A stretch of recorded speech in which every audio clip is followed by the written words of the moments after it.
Hi, Roger Williams here, and it is an absolutely windy day in Colorado, as you can see from the trees moving around me. About 20-mile-an-hour winds, gusting up to 25 miles an hour, and we are here to battle the 7-inch long-range drones, the iFlight CineLR 7 versus the legendary iFlight Chimera 7. And just for good measure, we're going to throw in another O4 Air Unit drone, because of course those are both O4 Air Unit drones, the Avata 2, your best friend. I can guarantee you the Avata 2 is going to experience some turbulence.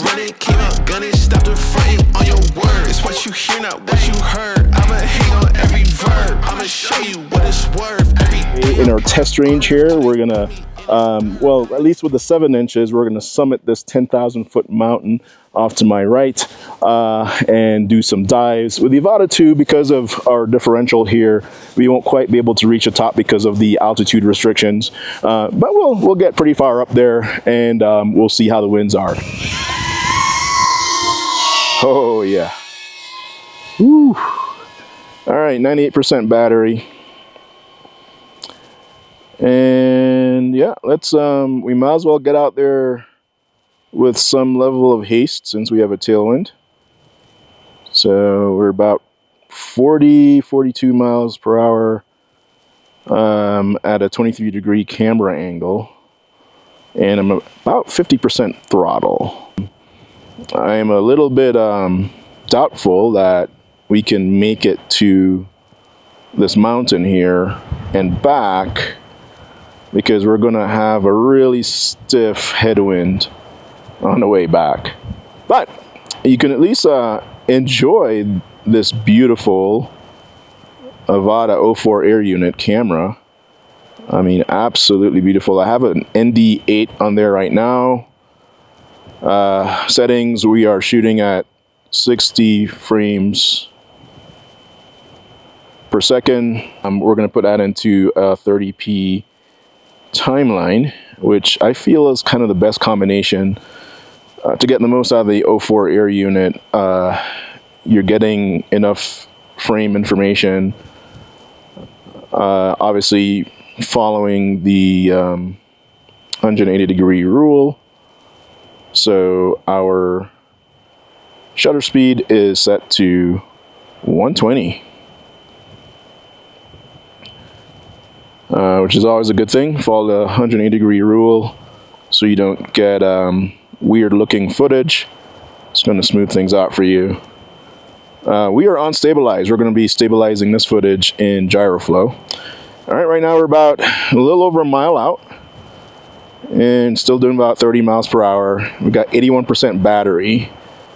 So we're going to go ahead and just kind of dive this formation. We're not going to summit this mountain. I mean, this is a cine whoop, and it's really struggling in the wind here, so you're getting that high wind velocity warning in the goggles. So 3, 2, 1, and we're probably going to have some unpredictable winds up here, but yeah. All right, we'll give it some gas. And there we go. We are floating and diving at the same time. Quite a bit of float here as we're directly into the wind right now. And it is rushing up this mountain and just giving the Avata 2 a bit of a float. So it's definitely kind of ballooning a bit here. So not a very spectacular dive. And we're going to crab it in. Nice and easy here. Oh. Yeah. Whoa, man, that is windy. Holy. Oh yeah, that was sporty. All right, there we have it. The Avata 2 in these conditions, it definitely struggled. Not a very spectacular dive of that mountain. Struggle to come back home. Definitely a drain on the battery. We're going to go ahead and try the iFlight Chimera7, one of my favorite drones in the world, and we're going to see how that handles. All right, we've got the iFlight Chimera7. This is the version 3 with the O4 Air Unit. They've made some improvements over the years with several versions of the Chimera. Very popular 7-inch long-range drone. It's certainly one of my favorite drones, and we're going to fly that right now. One of the things that I'd like to point out, I am flying this PNP, or plug and play, with the DJI Controller 3 and the Goggles 3.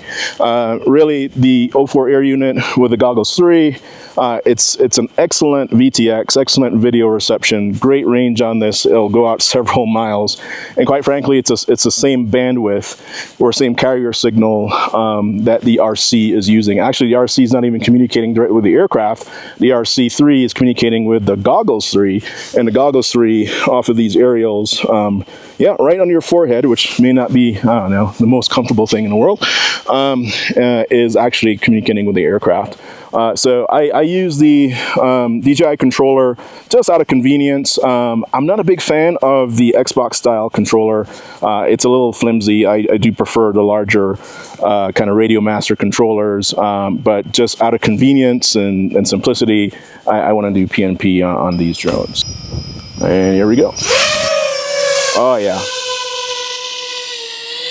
Immediately you can see the stability with a 7-inch. It's like it's on rails. It's still pretty gusty right now, and we do have a tailwind, but it was nowhere near as unstable as the Avata was on takeoff. All right, we're just gonna head up this mountain. Let's see what our amp draw is. About 13 amps. We're about 32% throttle, cruising along here with this tailwind. And we've got some lithium-ion batteries today. Got a 4,000 mAh lithium-ion battery, which I feel is a nice strength-to-weight ratio for a 7-inch drone. You know, as long as you're not flying crazy far away, a 4,000 mAh actually works out pretty good in terms of the weight and how it performs for the flight. Oh, that wind is really gusting right now. I mean, really gusting. All right, that's over 4,000 feet of range here. We still have rock solid signals, RC and video signal. And we're gonna go ahead and climb this mountain. Oh man, I gotta stabilize myself here. This wind is almost blowing me over. And now I can feel it definitely affecting the drone, but it is still very stable. So as we start to climb this mountain, we're within 500 feet of the mountain, so we can go above our 400-foot altitude limit here above the ground, because we are within 500 feet of the object that we're going to go over. And we're just going to gradually climb up here. Still have great signal. 3.5 volts. Trying not to draw too many amps here. Around 15, 16 amps. And we're cruising on up this mountain. This mountain is about 10,000 feet above sea level. And it's about maybe 1,800 feet climb from our takeoff point. Altimeter is saying about 1,200 right now.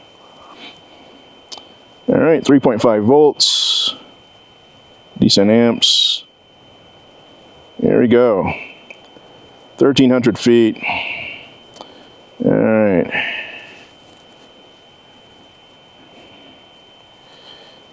Getting a little floaty. On these mountain peaks, especially at this altitude, the winds can be unpredictable and nasty. All right, there we are.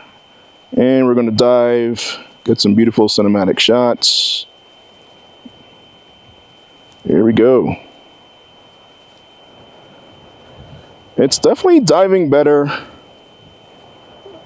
than the Avata was, but it's still being really affected by the wind. It's getting a little floaty, for sure. There we have it. Definitely a lot more stable than the Avata was, but definitely affected by the wind. Not ideal conditions to dive, for sure. And we are encountering this headwind right now. And we're gonna head back home. We do have GPS set up on this, so we got a little arrow here. Head back to our home point. And again, because we're in a lithium ion, I am gonna try and stay below 50% throttle. So here's the difference now. This is the spot we were in with the Avata, where we were down to about 12 miles per hour airspeed in this very spot with these winds. The wind might be even stronger. At 42% throttle on the Chimera, we're about 20 miles per hour. So that's a difference, you know, with 7 inches. Definitely has a lot more reach. So these winds are about 20 miles per hour, constant, gusting up to, it seems about 40 miles per hour right now. We're getting some pretty strong gusts. Probably got even stronger gusts on that mountain. So these winds are definitely nothing to scoff at. Wow, that was a bit sporty. Actually, apologies, that was embarrassing. It was the wind. So yeah, here it is, the iFlight Chimera 7. We've got it with the iFlight 4000 mAh lithium ion battery. One of the interesting things I have here from experience, there's really, generally if you crash one of these drones, you know, the battery is going to go flying, it's going to eject. Yeah, you can certainly have a beeper with its own power source, but flying long range, you do need to kind of get a bearing. One of the reasons why I record, I show the longitude and latitude in the goggles is so I can be able to find a drone after. And another thing that I use is a handy little transmitter device, spy style. It's called a Marco Polo, and this is the actual tracker. It's got a little aerial on there and a little button. You can charge it with a USB. And then there is a tracking handheld tricorder looking thing that will give you an old school spy style radar tracking, and it'll kind of give you in percentages and a direction finder which direction this is. For that flight, we are running an ND8, and it has a polarizer built in, so gives you deeper blue skies, you know, cuts down on some of the reflections. It helps with that cinematic look. So that was an interesting flight. I would say, obviously, we expected it to perform better than the Avata 2. I expected it to perform a little bit better in this wind, but this wind is challenging. So that gives you an idea of a 7-inch, what it can do in very windy conditions. It will struggle a little bit, but it's certainly meant for that, and it can handle it pretty well. Maybe if we had a LiPo battery on there, we could push through that wind a little bit more, but I certainly didn't want to push the lithium ion battery that we had on board, the 4000 mAh. Yeah, and plenty of reserve battery left. We went close to 2 miles to the summit of that mountain up there and back. 2 miles one way, so 4 miles round trip. and it's pretty impressive. There's plenty of juice left, so it's a great long-range option as opposed to, say, the 8,000 mAh battery, which is really two of these batteries tied together. That tends to be really heavy. The drone feels a lot heavier with that 8,000 mAh battery, so I tend to gravitate. You know, I got a few of these iFlight 4,000 mAh batteries, and it kind of hits a sweet spot for me, especially for the type of flying that I do, which is really for a flying camera. I'm trying to capture footage. I'm doing it one stage at a time. I'm not flying to Kansas or something like that. Okay, now we're going to test our iFlight CineLR 7. It is a 7-inch drone. It's a new drone released by iFlight late last year, early this year. That's really intended for cinematic flying. It has obviously the O4 Air Unit, which gives a great image quality, and the way the drone is tuned, it's very stable, especially in angle mode. It's really definitely it stays really still. And you know, iFlight recommends that you fly it with the 8,000 mAh battery. Today, for a fair comparison, I am flying it with the same 4,000 mAh battery that we flew the Chimera7 with. Like I said, I really think the 4,000 is a good strength to weight ratio in terms of the power. It gives you the length of flight. In the right conditions, you can get, you know, over 15 minutes flight, which is plenty of time to get some great footage. You know, we're not necessarily flying far away and just kind of, you know, cruising, but more, you know, purposely flying to get good footage. So we're going to test the CineLR 7 in these windy conditions. The wind has calmed a bit, but it is still quite windy, and it looks like it should still be very windy at the summit of our mountain here. So the LR7 does come with a larger, wider chord prop than the Chimera7, and due to that different prop, it is notably louder, the props, even though it's also a 7.5-inch drone. All right, yeah, the wind's gusting up. Definitely gusting up. I'm just going to back up a little bit here so I don't fly into myself. And here we go. Oh, yeah. And again, very... Whoa, yeah. Very smooth. Even though the wind is giving us a difficult time.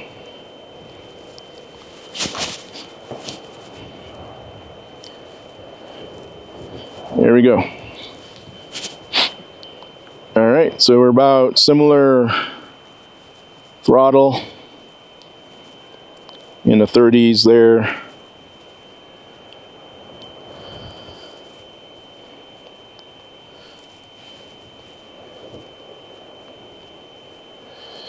All right, 3.8 battery, 3.8 volts per cell, and 15 amps.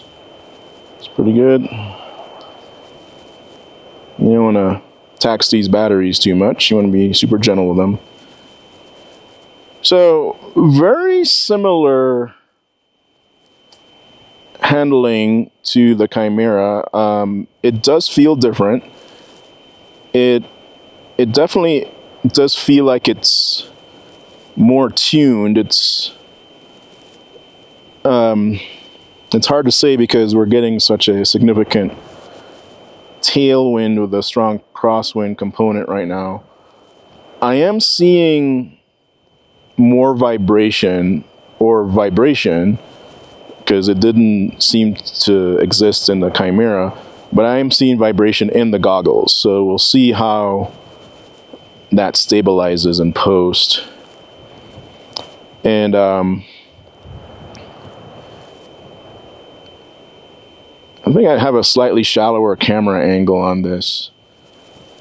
But yeah, this definitely has a different mounting for the O4 Air Unit from the Chimera. And I have heard a few negative reviews on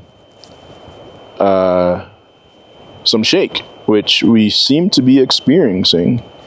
There's definitely some vibration, some shake there in this camera mount setup. And I would say, I don't know if it's because of the thicker props, but it is just not handling quite as well as the Chimera did, to be honest. It's yawing in this crosswind. Whoa, and then we just kind of, we're losing signal there. That's interesting. So we're also, we're losing a little bit of video signal, which is interesting. Never had any interruptions with the Chimera.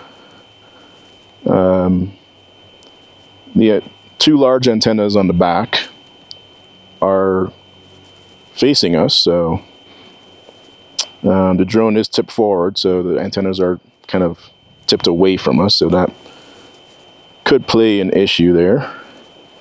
All right, and here we are at the summit, and we're losing again, so we're going to go and turn around, see if we get a better signal. Wow, that is, yeah, video signal dipped out a couple times there. Interesting. All right, let's do a quick dive.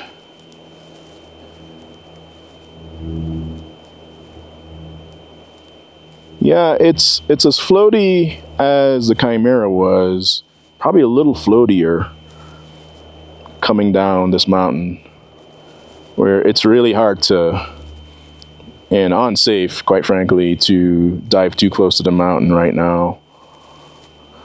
But the big difference here, a couple things, it feels very civilized. I think that's the only way to describe this. I can see there is there's a bird.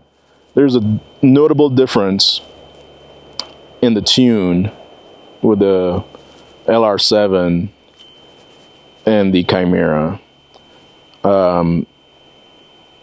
It's very subtle, but it's not necessarily in responsiveness. It just kind of wants to float and glide a little bit more. All right, here we go in this difficult area that we had with the other two flights, where we're getting, again, a significant crosswind. And yeah, we are at 37% throttle, and we're still holding pretty good speed at 32 miles per hour. We're definitely going faster than we were with the Chimera. I've been flying FPV for just about a year, and I'm still an amateur at this. It is challenging, and certainly for a beginner like me, these are challenging conditions. I'm a camera guy. I like to shoot film and get cool videos with my drone. I don't pretend to be some type of ace pilot. So here it is, the CineLR 7 by iFlight.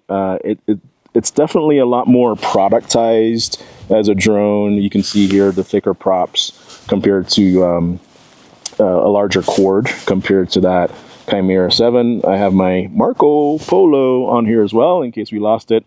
And I'm actually using a FRC Flywoo style filter for the O4 Air Unit. This is actually a much better filter style to use as opposed to those wider ones that DJI makes for the Avata 2, and then you can get from other manufacturers as well. The problem with that is on those wider filters, it hits the guard right here, which in the case of this Chimera, this LR7 is aircraft grade aluminum. It's really nice quality.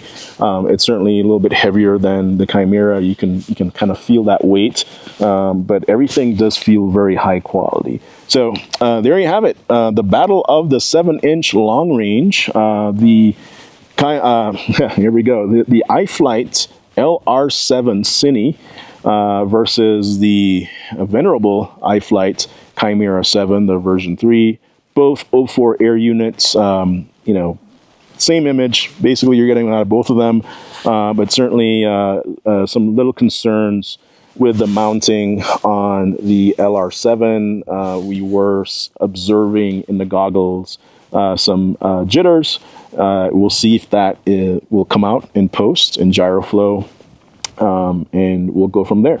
So very similar drones. I'm going to enjoy both of them in their own way, but I have a feeling that I'll be flying the Chimera 7 a lot more, and obviously the Avata when the weather permits, because of the form factor and convenience of that.